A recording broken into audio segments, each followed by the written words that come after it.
আসসালামু আলাইকুম। আজকে শেয়ার বাজার বিশ্লেষণে আপনাদের সবাইকে স্বাগত জানাচ্ছি। আজকের আলোচনায় আমরা দেখার চেষ্টা করব ডিসিএক্স ইন্ডেক্সের ফিউচারিস্টিক টার্গেট নিয়ে কথা বলবো। আমরা কিন্তু দেখেছি একটা সিমেট্রিক্যাল কম্প্রেশনের পর একটা ব্রেকআউট অ্যাটেম্প, ডাবল বটম ফর্মেশনের পর একটা ব্রেকআউট অ্যাটেম্প এবং 5328 ক্লোজ করেছে। আমরা যে লেভেলের কথা বলছিলাম যে 5260 থেকে 5280 সেই লেভেল কিন্তু ব্রেক করেছে। ক্যান্ডেল অনেক স্ট্রং।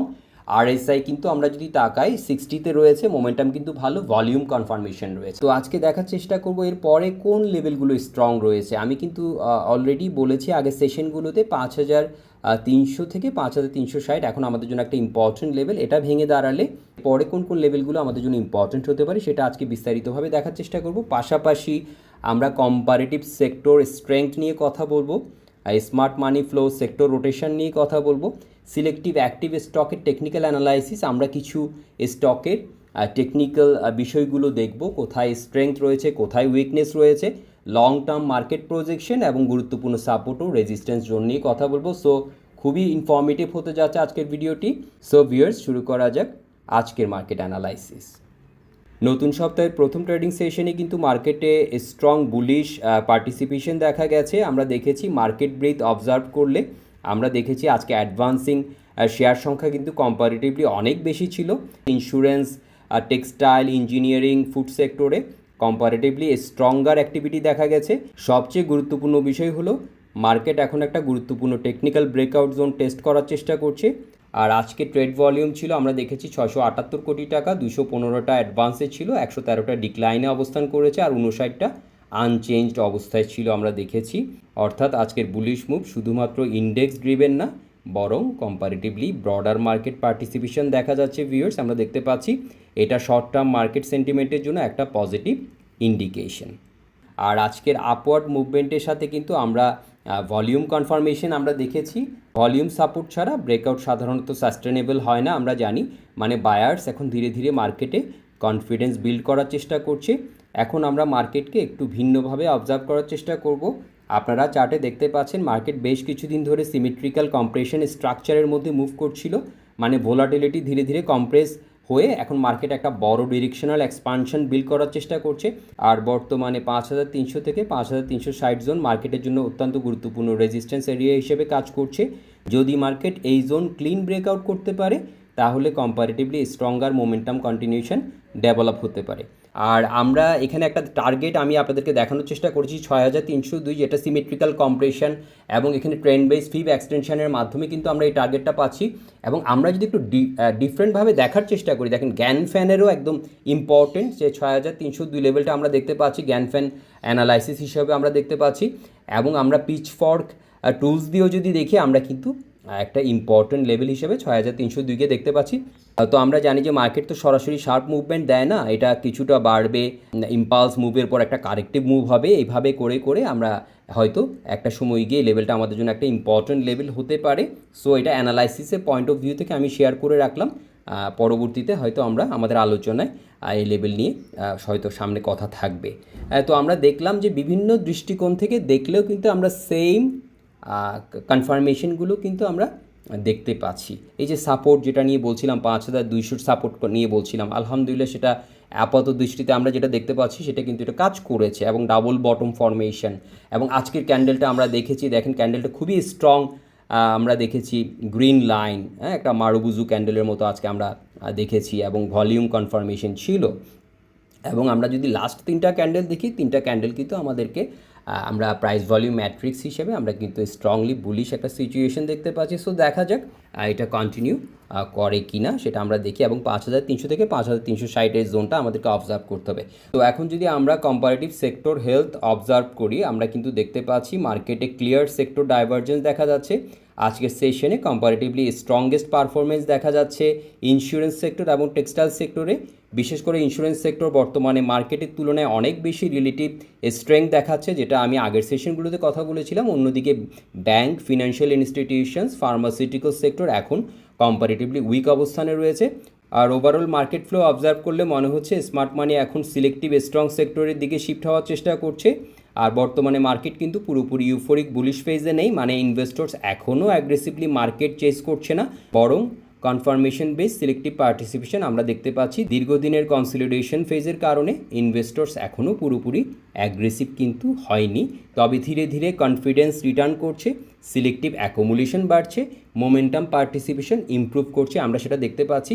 মানে ফিয়ার থেকে কনফিডেন্স শিফট হওয়ার ইন্ডিকেশন কিন্তু আমরা দেখতে পাচ্ছি। এখানে ইন্টারেস্টিং বিষয় হলো আমরা যখন Fibonacci projection, trend structure, Gann channel observe করছি, আমরা কিন্তু সেখানে মাল্টিপল টেকনিক্যাল কনফ্লুয়েন্স থেকে একটা গুরুত্বপূর্ণ লং টার্ম প্রজেকশন আমাদের সামনে আসছে, যেটা নিয়ে আমি অলরেডি বলেছি 6302-এর যে লেভেলটা আমরা কিন্তু সেটা দেখতে পাচ্ছি। সো মার্কেট যদি মেজর রেজিস্ট্যান্স জোনগুলোর উপরে সাস্টেইন করতে পারে, যেটা বলছিলাম, তাহলে পরবর্তী লং টার্ম প্রজেকশন অ্যাপ্রক্সিমেটলি 6300 থেকে 6302 জোনটি আমাদের জন্য একটা ইম্পর্টেন্ট একটা লেভেল হতে যাচ্ছে। তবে গুরুত্বপূর্ণ ব্রেকআউট কনফার্মেশনের পরেই কিন্তু হায়ার প্রজেকশন অ্যাক্টিভেশন স্ট্রঙ্গার হতে পারে। এখন চলুন ভিউয়ার্স আজকের মার্কেটের কিছু অ্যাক্টিভ কোম্পানি অবজার্ভ করার চেষ্টা করি। তো আজকের সেশনে টপ গেইনার এবং টপ লুজার লিস্টে বেশ কিছু ইন্টারেস্টিং মুভমেন্ট কিন্তু দেখা গেছে।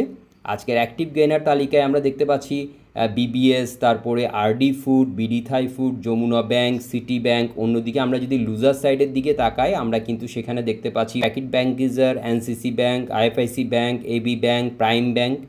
তো এখন চলুন মার্কেট সেন্টিমেন্ট এবং টেকনিক্যাল স্ট্রাকচার অনুযায়ী কিছু সিলেক্টিভ কোম্পানির চার্ট অবজার্ভ করার চেষ্টা করি ভিউয়ার্স।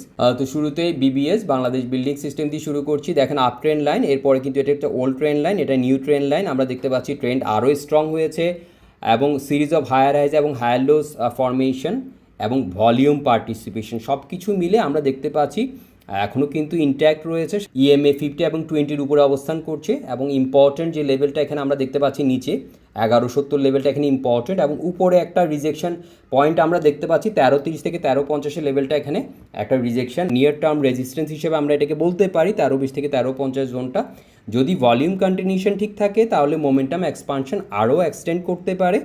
আমরা এখন পর্যন্ত কিন্তু এটা বুলিশ দেখতে পাচ্ছি, ভলিউমের কনফার্মেশনও রয়েছে এবং আরএসআইয়ের দিকে তাকালে আমরা 62-তে দেখতে পাচ্ছি। তো সব কিছু মিলিয়ে কিন্তু খুব স্ট্রং অবস্থায় আমরা দেখতে পাচ্ছি। তো এখন যদি 1330 থেকে 1350-এর এই লেভেলটা ভেঙে যদি সাস্টেইন করতে পারে, হোল্ড করতে পারে, সেই ক্ষেত্রে একটা ইম্পর্টেন্ট লেভেল হতে পারে 15 লেভেলটা আমাদের জন্য ইম্পর্টেন্ট হতে পারে। এরপর যমুনা ব্যাংক। তো ওভারঅল ব্যাংকিং সেক্টর উইক থাকলেও আমরা দেখতে পাচ্ছি যমুনা ব্যাংকে সিলেক্টিভ বাইং প্রেশার কিন্তু দেখা যাচ্ছে, যদিও এখন একটা রিজেকশন লেভেলের কাছাকাছি 25-50-এ আমরা দেখেছি। এর আগেও একটা রিজেকশন এখান থেকে পেয়েছে, এই লেভেল থেকে কিন্তু আমরা আগেও রিজেকশন পেতে দেখেছি। সো এখানে একটা ফিয়ার লেভেল বলবো। সো এটাকে ভেঙে যদি 2570-এর উপর ক্লোজ করতে পারে, ভলিউম সাপোর্ট যদি থাকে, সেক্ষেত্রে আমাদের জন্য ইম্পর্টেন্ট হবে 2640, 30 থেকে 40-এর লেভেলটা, এবং তারপরে 28 লেভেলটা আমাদের জন্য ইম্পর্টেন্ট হবে। এখন সাপোর্ট হিসেবে আমরা এখানে ইএমএ 20-টা সাপোর্ট হিসাবে আমরা দেখতে পাচ্ছি। সো ভলিউম বিচারে কিন্তু এটা strongly bullish. Higher low structure দেখতে পাচ্ছি, আরএসআই কিন্তু 67-এ রয়েছে। সব কিছু মিলে আমরা কিন্তু এখন একটা বুলিশ মোমেন্টাম এটার মধ্যে লক্ষ্য করছি। তবে যেটা বলছিলাম 25-50-এর এই লেভেলটা আমাদের জন্য একটা কারেন্ট রিজেকশন। তো এটা যদি ভেঙে দাঁড়াতে পারে, সেক্ষেত্রে 2630 থেকে 2640 লেভেলটা আমাদের জন্য ইম্পর্টেন্ট হবে, এবং 26-26.5-এর উপর যদি ক্লোজ দিতে পারে, সেই ক্ষেত্রে হয়তো 28 থেকে 28.5 লেভেলটা আমাদের জন্য ইম্পর্টেন্ট হতে পারে। তো এরপর সিটি ব্যাংকও কিন্তু বর্তমানে comparatively stable up trend structure build করার চেষ্টা করছে। আমরা দেখতে পাচ্ছি ইএমএ সাপোর্ট হোল্ড করার পাশাপাশি হায়ার বেস ফরমেশন কিন্তু তৈরি করছে। আমরা পরিষ্কারভাবে দেখতে পাচ্ছি গ্যান ফ্যানের সাপোর্ট কিন্তু একদম পারফেক্টভাবে কাজ করেছে, এবং ট্রেন্ড বেস ফিভ এক্সটেনশনও কিন্তু সেখানে আমাদেরকে কনফার্মেশন দিয়েছে। এখন 2880-তে রয়েছে, এটা একটা রিজেকশন পয়েন্ট। সো এর উপর যদি 29-এর উপর যদি হোল্ড করতে পারে, সেক্ষেত্রে 30 থেকে 30.5-এর যে লেভেলটা রয়েছে সেটা আমাদের জন্য ইম্পর্টেন্ট হবে, এবং এরপরে যে লেভেলটা আমরা ইম্পর্টেন্ট দেখতে পাচ্ছি 34। আচ্ছা, এখন যদি আমরা ভলিউমের দিকে তাকাই, আমরা দেখতে পাচ্ছি রিসেন্ট সেশনে ভলিউম পার্টিসিপেশন ইমপ্রুভ করতে কিন্তু আমরা দেখতে পাচ্ছি। তো যাই হোক, এরপরে হচ্ছে র্যাকিড ব্যাংকিজার, যেটা দীর্ঘমেয়াদী ডাউন ট্রেন্ড চ্যানেলের মধ্যে রয়েছে। স্টকটি আজকে ক্লোজ করেছে 3264-তে। 3285 লেভেলকে ভাঙার পরেই কিন্তু সেটা আরও স্ট্রংভাবে আমরা দেখতে পাচ্ছি ডাউনওয়ার্ড প্রেশারটা আরও বেড়েছে। তো এখন ইম্পর্টেন্ট সাপোর্ট লেভেলগুলোর কথা বলে 3160, এটা একটা স্ট্রং লেভেল, আর 3002 লেভেলটা স্ট্রং, আর উপরে 3285-টা আমাদের জন্য একটা ইম্পর্টেন্ট একটা রিজেকশন লেভেল। আর আমরা দেখতে পাচ্ছি এটা কিন্তু মুভিং অ্যাভারেজের নিচে অবস্থান করছে, যা ওভারঅল উইকনেস ইন্ডিকেট করছে। যদি 3200 জোন হোল্ড করতে ব্যর্থ হয়, তাহলে কিন্তু ডাউনসাইড প্রেশার আরও এক্সটেন্ড হতে পারে। আর সেই যে স্টকটা নিয়ে কথা বলবো সেটা হচ্ছে এনসিসি ব্যাংক, যেখানে আমরা একটা প্রফিট বুকিং প্রেশার দেখতে পাচ্ছি। স্টকটি বর্তমানে ফিবোনাচি রিট্রেসমেন্ট জোনের কাছে রিয়েকশন দিচ্ছে, আমরা দেখতে পাচ্ছি 14-20 কিন্তু ইম্পর্টেন্ট একটা লেভেল, আর 15-50 এখন রিজেকশন হিসাবে আমরা দেখতে পাচ্ছি। সাথে শর্ট টার্ম স্ট্রাকচার অবজার্ভ করলে বোঝা যাচ্ছে বায়ার্স এখনও পুরোপুরি স্ট্রং রিকভারি কনফার্মেশন দিতে পারেনি। তো এই স্টকটি যতক্ষণ পর্যন্ত না 15-50-এর উপরে স্ট্রংভাবে সাস্টেন করতে না পারছে তখন পর্যন্ত ভোলাটিলিটি এবং প্রেশার কিন্তু কন্টিনিউ থাকতে পারে। তো পরবর্তী সেশনের জন্য আমরা জানি যে ঈদের আগে আর একটা সেশন আমাদের বাকি আছে। এখন সবচেয়ে গুরুত্বপূর্ণ বিষয় হবে ক্লোজিং আওয়ারে ইনস্টিটিউশনাল পার্টিসিপেশন কেমন থাকে, কারণ ইন্ট্রাডে বুলিশনেস আর ক্লোজিং স্ট্রেংথ এক জিনিস না। যদি মার্কেট 5360 জোনের উপরে সাস্টেন করতে পারে তাহলে শর্ট টার্ম বুলিশ মোমেন্টাম আরও অ্যাক্সিলারেট হতে পারে। অন্যদিকে প্রফিট বুকিং এলে 5250 থেকে 5200 জোন গুরুত্বপূর্ণ সাপোর্ট হিসেবে কাজ করতে পারে। তো আজকের বাজার বিশ্লেষণ এই পর্যন্তই। ভিডিওটি ভালো লাগলে অবশ্যই লাইক করবেন এবং শেয়ার করবেন। ধন্যবাদ সবাইকে।